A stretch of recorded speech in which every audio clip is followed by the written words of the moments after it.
would be the word I would describe it.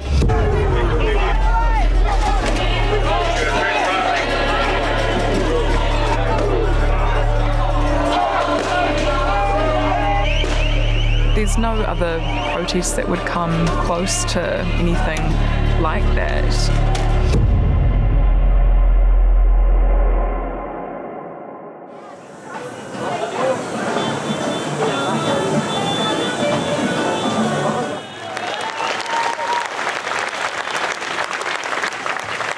I just want to acknowledge people from all around New Zealand who have come out, and when we hear that, 90% of the country is all for this agenda, and it's only a handful of disobedient anti-vaxxers who are against it. Well, I tell you what I've seen throughout the nation, that looks like a whole lot more than 10% of the nation. Yeah. On February 8, 2022, convoys of protesters descended on New Zealand's Parliament to protest the government's introduction of COVID-19 vaccine mandates. After confrontations with police, protesters refused to leave, instead pitching tents and beginning an illegal occupation of Parliament's lawn for the next 22 days. The protest swelled in numbers. However, government and opposition MPs refused to engage, citing misinformation about the vaccine, threats against some MPs, and abusive behaviour directed at the public by some protesters.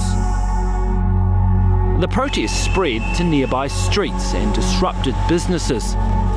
Public pressure built on police to step in and do something. However, a lack of leadership amongst protesters hampered police efforts to negotiate an end to the occupation. With no end in sight, police moved in. This is the story of the day the Parliament protest ended.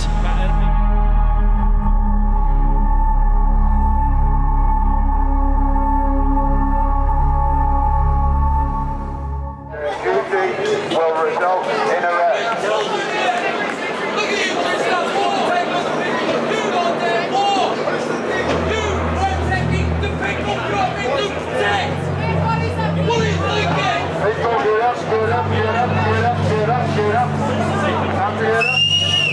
This is New Zealand Police. Parliament grounds are closed. If you do not leave, you are trespassing. Mothers, fathers, sisters. These are old women and children in here. This is what you're doing to them? This is what you signed up for? Let's go straight to our reporter Charlotte Cook, who is down at the scene at Parliament. Charlotte, kia ora, good morning. What's going on? Good morning. So things are starting to heat up here this morning. Protesters are around shouting, "Hold the line." That morning I came into the office about 4:45, I think, and the day before I'd had a tip-off from one of my contacts, who is a police officer, that they were coming to town and to be ready. It must have been just after 6 a.m. and I got woken up in the hotel I was staying at on Bolton Street, so nearby Parliament, by a helicopter flying over, and I got up, and basically as I got up, someone from RNZ's newsroom called saying you should get down there. I had heard the day before that there were lots of cops being sent to Wellington. New Zealand's a small country, so if you move hundreds of cops to Wellington, people are going to hear about it. So I made sure I was there at about 6, and when I got to the back of Parliament, there were just hundreds of cops marching up from the Parliament car park up to Hill Street, and that's when I knew, okay, it's on.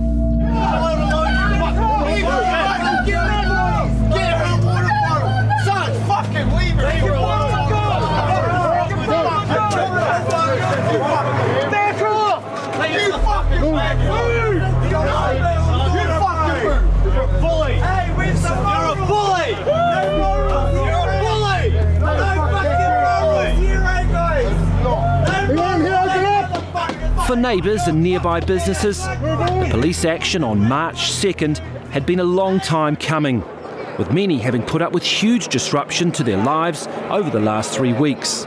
When I heard the helicopters, I knew, right, that's it.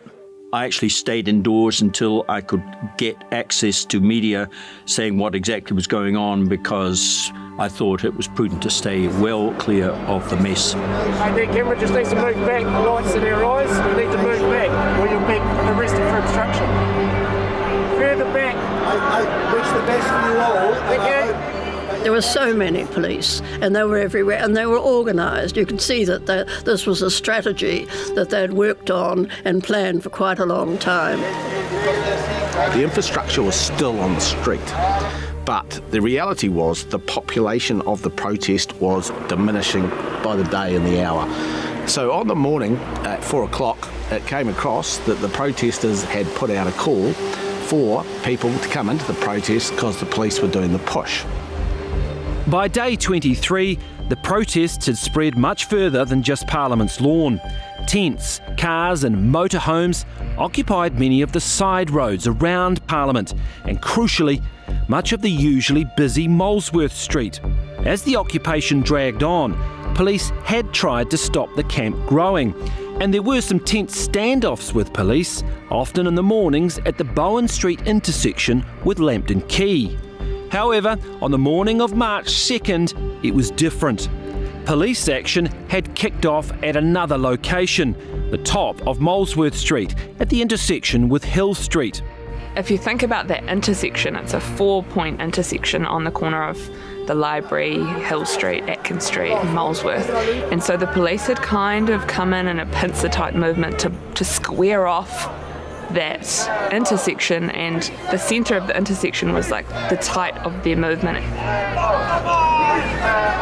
When the cops were ripping up the tents outside the church, the protesters were just so angry. It was like their homes were being destroyed and they were distraught and they were yelling at the police and consoling each other. It was really tense and there was a lot of anger and sadness.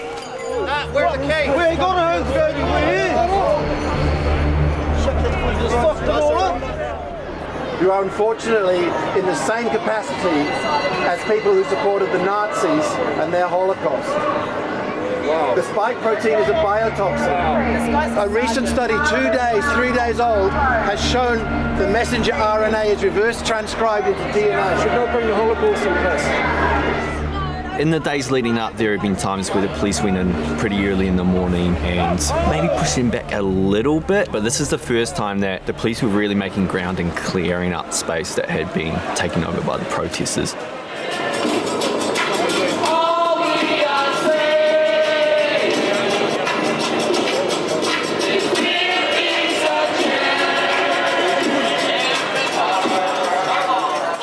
At that point, the protesters were saying, this is brutal, police are brutally ending this peaceful occupation, I can't believe this is happening, they've destroyed my tents, they've destroyed my bedding, that sort of thing. So the protesters that I spoke to at that point weren't happy at all.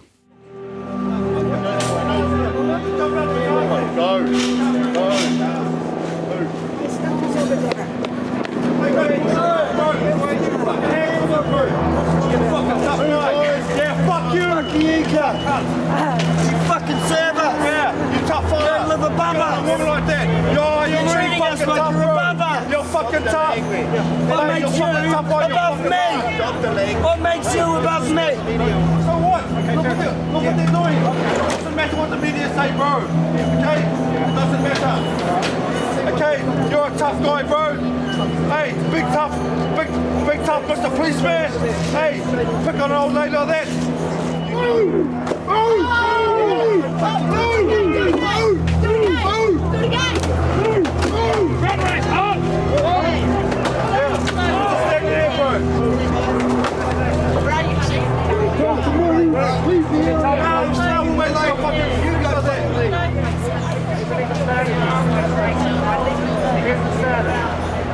New Zealand's darkest day, guys.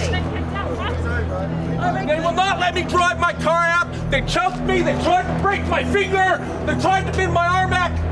They would not let me get my heart medicine. By now, the sun had come up, and the initial chaos and confusion of the early morning police action was fading. The protesters had begun to get organised, having now wised up to the new police tactic of clearing Hill Street and nearby buildings. From this point on, there would be a more organised resistance. The main area where protesters were able to express their concerns during the 23-day occupation was in front of a barrier on the forecourt of Parliament. It is here where, despite the efforts of Parliament Speaker Trevor Mallard to drown them out with music and trespass announcements, they could chant, yell and sing their complaints directly to the home of New Zealand's democracy. There weren't many people at all, actually. A lot of people had left at that stage. There seemed to be a bit of, I suppose, panic, concern among the protesters. The police weren't moving in there at that point.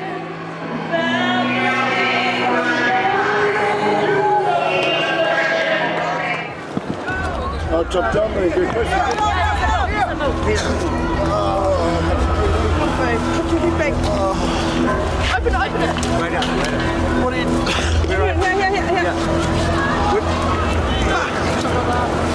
Me and Jimmy ran around to Molesworth Street to see what was happening at that line. And by the time we got there were people on the street with tears streaming down their face from the pepper spray.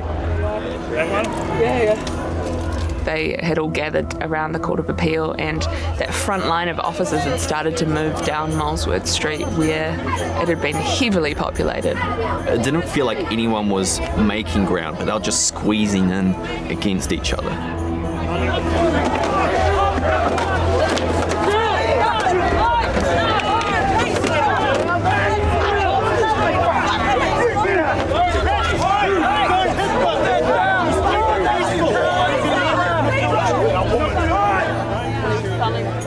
A lot of the protesters were just trying to keep everybody calm, and they were playing music just to try to keep the peace. And it was really important to them that it was a peaceful protest. Failure to comply will result in you being arrested. If you continue to obstruct police, you will be arrested. You do not comply. It's not worth it. We're here in peace. It's not worth it.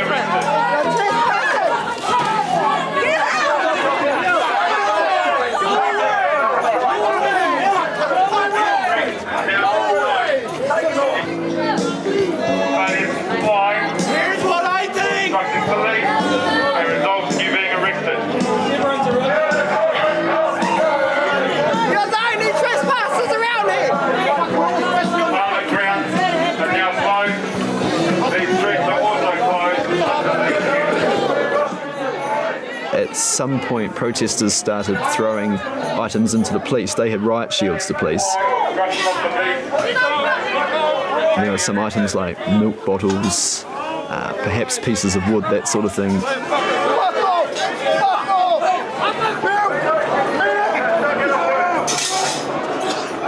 And now as I look, I see the protesters are running up against police and police are pushing back. There's quite a lot of noise. Neither side seems to be making much ground.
Protesters and police have been pushing against each other for ages. And then suddenly I just see a police officer ripped to the ground and pulled right in amongst the protesters.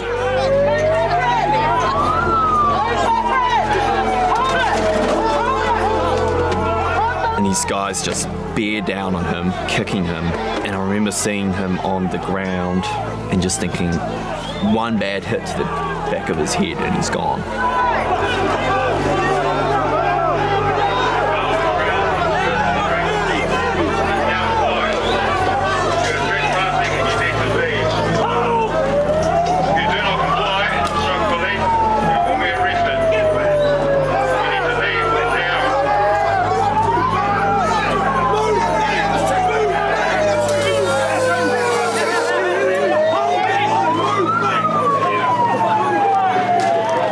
was the first moment I felt like something terrible was going to happen.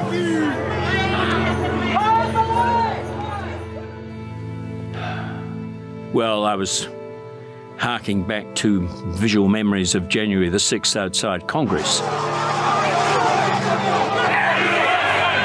I didn't think that these people were that screwed up, and certainly I knew they wouldn't have arms with them. But it was a nasty little echo. Yes, that was what we saw from the 9th floor, because we were just above that, you see. We could see it very clearly.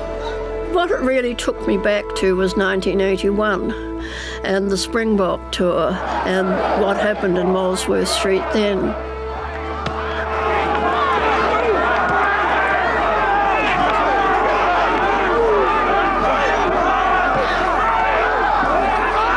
That bothered me a lot more because of the police behaviour, which was quite different from the police behaviour this time.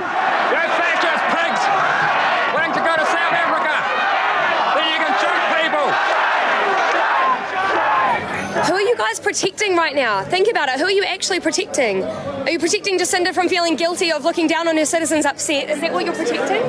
You guys are here to protect, but what are you actually looking out for? One feature of the Parliament protesters was their unwillingness to accept the news coverage of just mainstream media. Instead, many chose to provide their own reports via live streams from the likes of Chantel Baker. Mainstream media who did try and cover the protests often faced direct challenges or were told to leave. Some protesters, though, were happy to talk about that morning's events. I've been pepper sprayed. I've seen countless people pepper sprayed over nothing. I think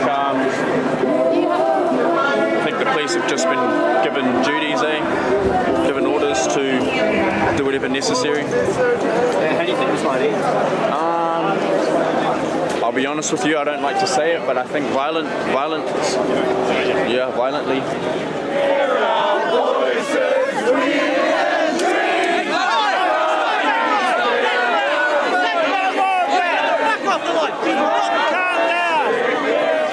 If the police choose to use brutality and their force excessively, then it won't be a pretty sight for anyone.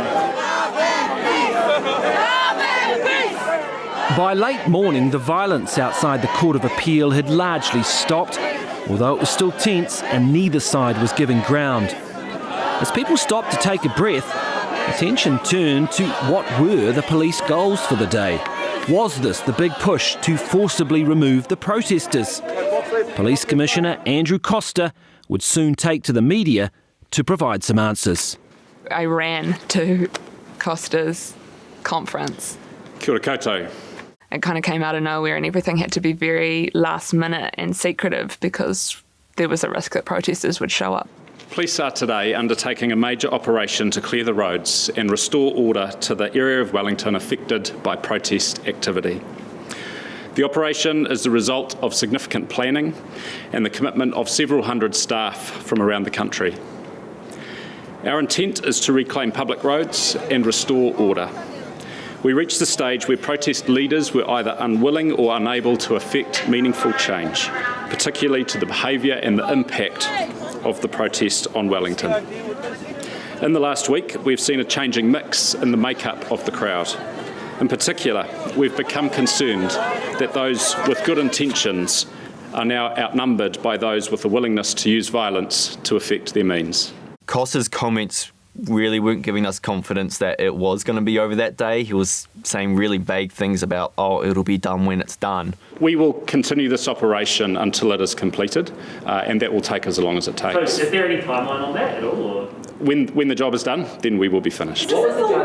At midday, we were thinking, maybe this is it. Maybe this isn't the last day.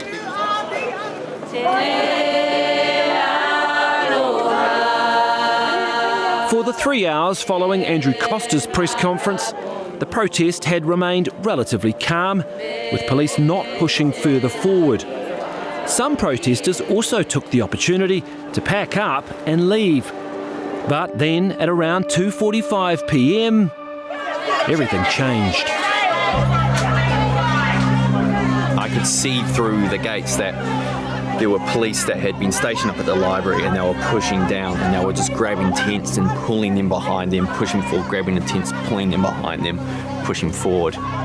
For a new shift of RNZ reporters that had just started for the day, things moved fast. On Molesworth Street from about 3, the mood changed quite dramatically. I think the police must have been using pepper spray or something. It was really irritating the protesters' eyes.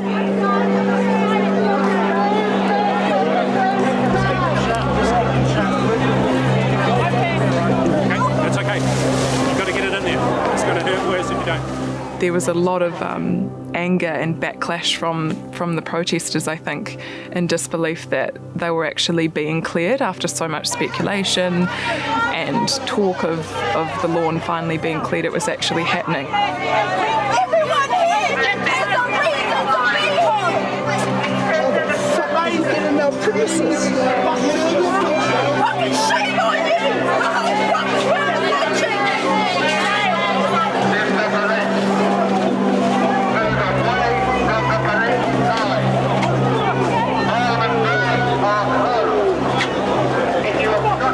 And it wasn't just the Parliament lawn that was being targeted. The police front line over on Molesworth Street that had held throughout the morning was also on the move again.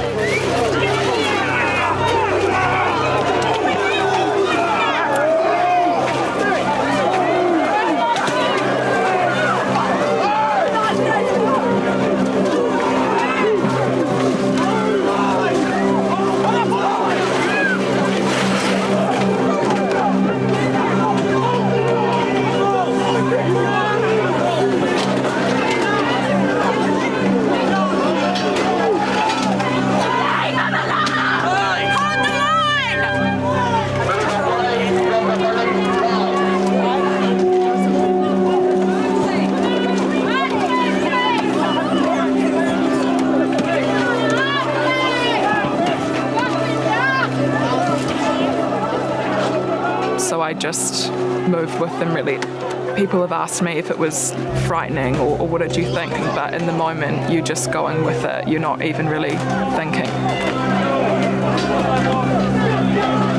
Fuck you, bro!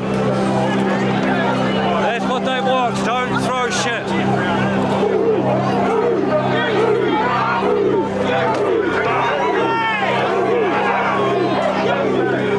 After the police made quite a bit of progress pushing down the hill, I remember there was kind of a period of calm, and I think that was probably when people were pouring milk into their eyes.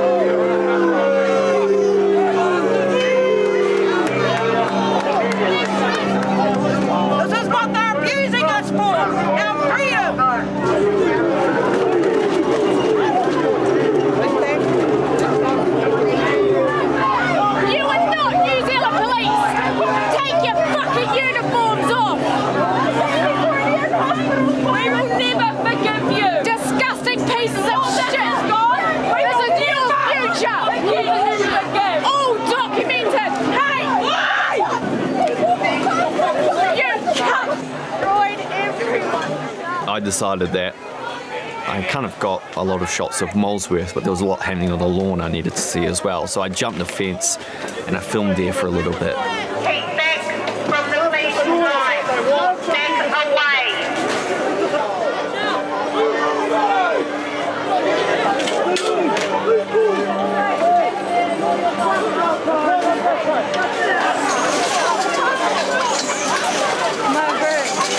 We're helping you, boy. We're helping. Absolutely, boys. We've stood up for your rights. Oh, we don't care if you break our toys. The Girls Brigade here. It didn't have to be like this. You guys made it like this.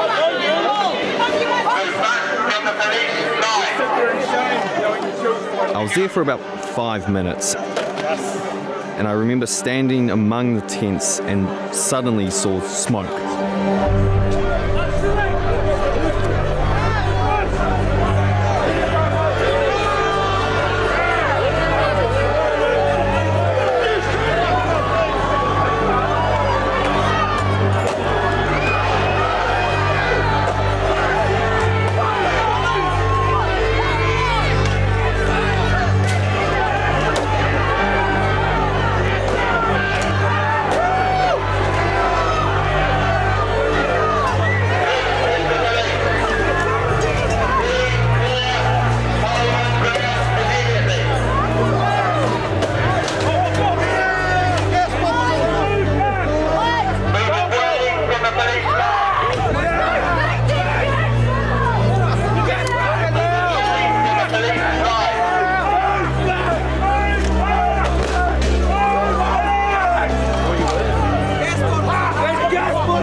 The city's going down.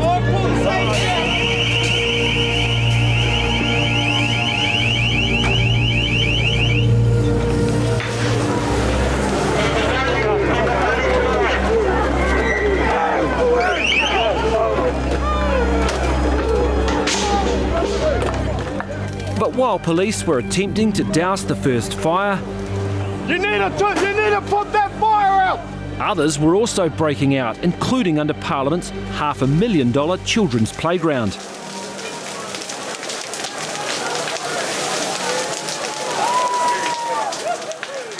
I remember the heat on my face from the fire, and you could see people throwing gas bottles and, little aerosol cans onto the fire. This is what she's done.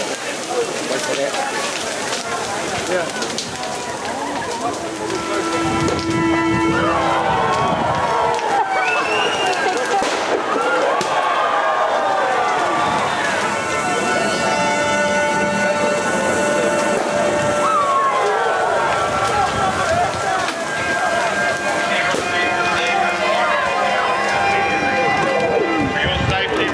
The fires, however, weren't stopping police from advancing across Parliament's lawn and removing people from the grounds.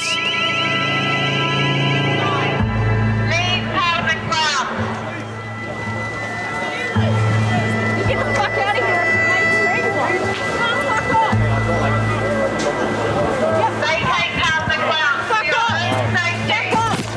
This woman starts screaming at me, calling me a mainstream, swinging this camping chair at me, and all these other people start turning on me as well. Get out, mainstream media, get out! Get the fuck out of here! Just go. Get out of here! Watch out, guys, watch out. Literally watch out. Out! Yeah, get this mainstream out!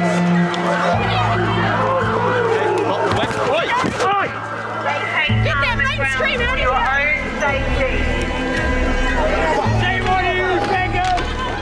I ran back a little bit and I just saw all these cops pushed up against this wall that had all these messages of peace on it. You started it!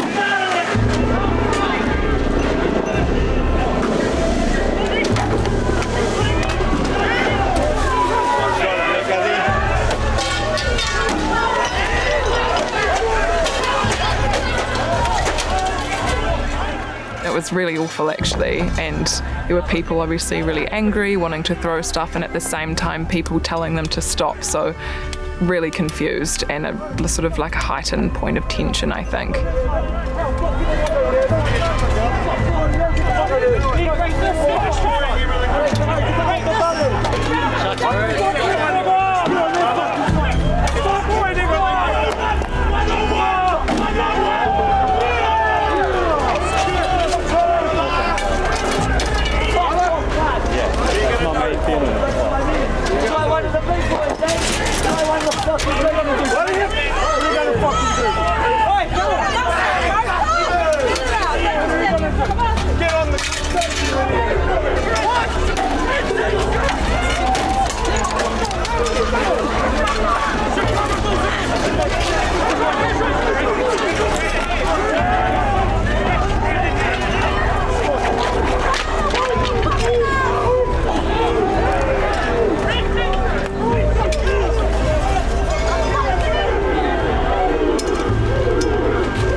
At that point, you knew that the occupation itself was over because there was nothing left. The firefighters had moved through with hoses and completely destroyed what was left of the occupation.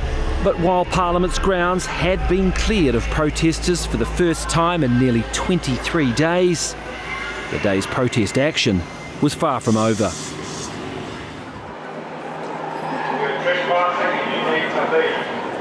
After such a long occupation, the swiftness in which Parliament's lawn was cleared was clearly shocking for protesters. Many were left stunned and grieving the tent community they had created. It's supposed to talk to us. We're a big part out of New Zealand. I remember this sort of throng of people just kind of hanging about on Lambton Quay, the area just down from the stairs, and not going anywhere and wondering where to from here, because sure, the lawn had been cleared, but you still had, several hundred people, some of whom were incredibly angry enough to assault police officers, hanging about in that space. By mid-afternoon, the layout of the occupation had changed dramatically. With the police having taken back the lawn and the surrounding streets, many of the protesters had become split up and scattered. Those remaining found themselves forced away from the crunch spots like Molesworth Street and the steps below the Beehive.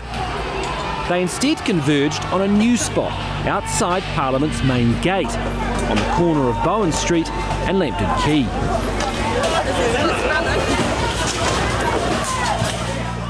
I went down there on my bike and then I could not believe it. I walked into the middle of a riot. Wellington Live reporter Graham Bloxham was no stranger either to protest anger, having been punched by protesters when covering the event in its early stages. They started digging up bricks from the pavement. They started digging them up and throwing them at police. They need to get the ones up on the hill. There was bricks flying over my head, water cannons coming back. It was about 45 minutes into the standoff at Parliament's gate that the Prime Minister, Jacinda Ardern, just metres away in the Beehive, took to the stage to speak to the nation. I know that in planning for that operation, the police expected there would be hostility, resistance and violence. They planned for that because that is what they and Wellingtonians have experienced for several weeks now. And while they had planned for that, it is another thing entirely to witness it. And there was far worse violence to come, with protesters now turning their sights on a new line of police across the road that had come in to guard Lambton Quay.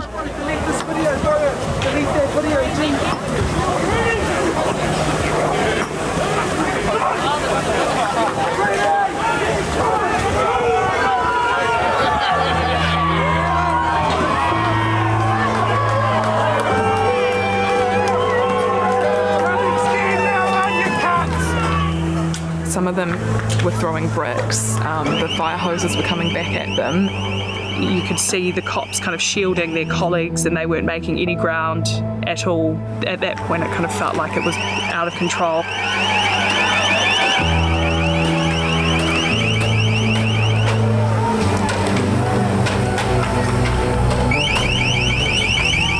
Lisa, I'm at the intersection of Whitmore Street and Lambton Quay. For the last 5-10 minutes, teams of protesters have been running up to the concrete barricade here and hurling bricks, cones, anything they can find at police. The protesters have spent maybe the last hour cutting up these bricks from the ground just outside the gates to Parliament. They've kind of collected them in an organised way so they can all hurl them at once at the police.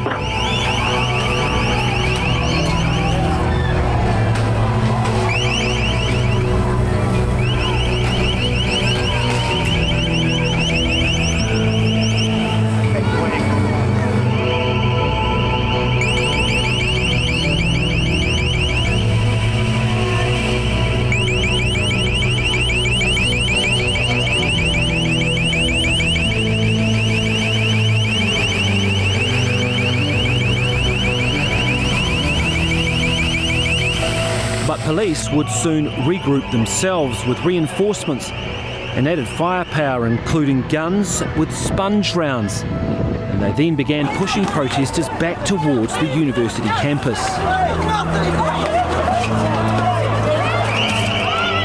Graham Bloxham and his cameraman Joseph Parr began live streaming all of the action. The police are moving forward and the protesters are moving back. The police have the upper hand, and it's great to see. It's so good to see. The police are moving forward, the protesters are moving back. Looks like the police have got the upper hand. It's awful to see the police with rocks being thrown at their feet and their legs. Look, there's a policeman with a gun. Here, these guys are very, very serious.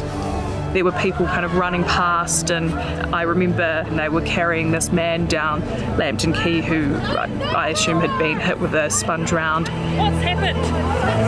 We're fine. By now, the remaining protesters had been pushed back to the Victoria University campus and the nearby bus shelter, the very edge of the original occupation. But while numbers were thinning and many protesters were finally giving up, a hardcore group still had other ideas.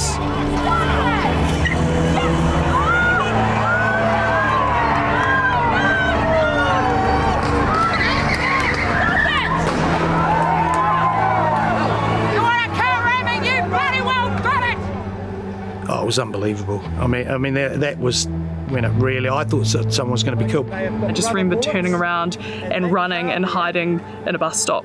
Eventually I saw that car kind of parked down at the end of the bus interchange, kind of abandoned. Everybody! The cops are fuckwards! Hope you feel good about yourself when you get home tonight, you fucking losers! The bus interchange, which had served as a parking lot for the protesters, had now, however, been largely cleared of cars. And those still keen on putting up a fight were now making their way towards the railway station via the university campus. It's only a skip bin, they're burning the rubbish.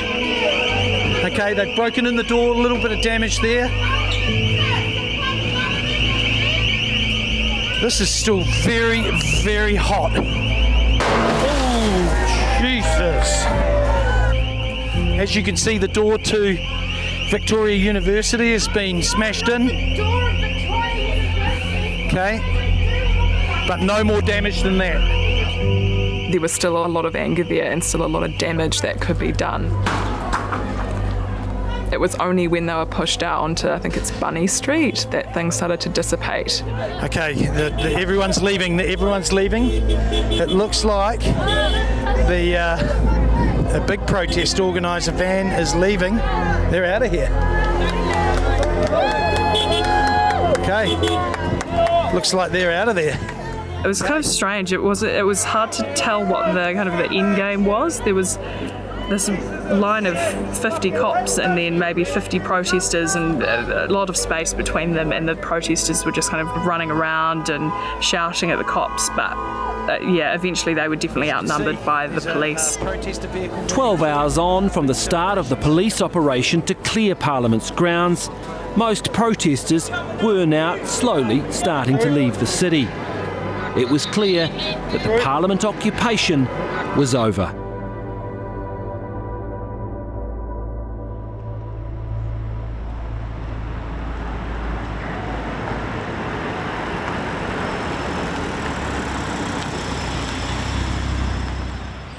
Now, a short time ago, I spoke to the Police Commissioner, Andrew Costa.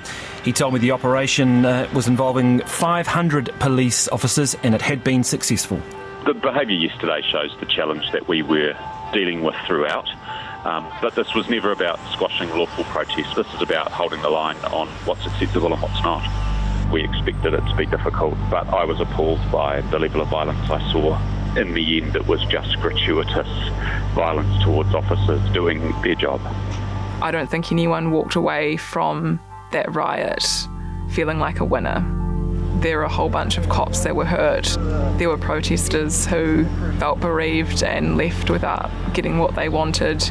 And there were people that were incredibly violent and are probably before the court now. So there really were no winners. It was tragic seeing the destruction, particularly down by the playground, what they'd done to the slide and the trees that were burnt. I wondered what effect the whole thing had on the children, because they must have seen the violence. It felt really quiet, which was strange. It hadn't been quiet in 3 weeks. The whole place looked a mess. It was surreal. It felt kind of dystopian, and there were abandoned belongings everywhere and holes in the pavement everywhere because all of the bricks had been ripped out. At its peak, there were estimated to be 3,000 people at the Parliament protest. Over the 23 days, 253 people were arrested in relation to protest activity. 160 people have had charges dropped. Around 150 police were injured during the protest, most on March 2nd. An unknown number of protesters were also injured. Over 2,000 complaints have been laid with the Independent Police Conduct Authority, which is holding a formal inquiry into the protest. Police spent $3.7 million responding to the protest. $1 million was spent cleaning up Parliament's grounds. On September 26, 2022, the government ended all vaccine mandates.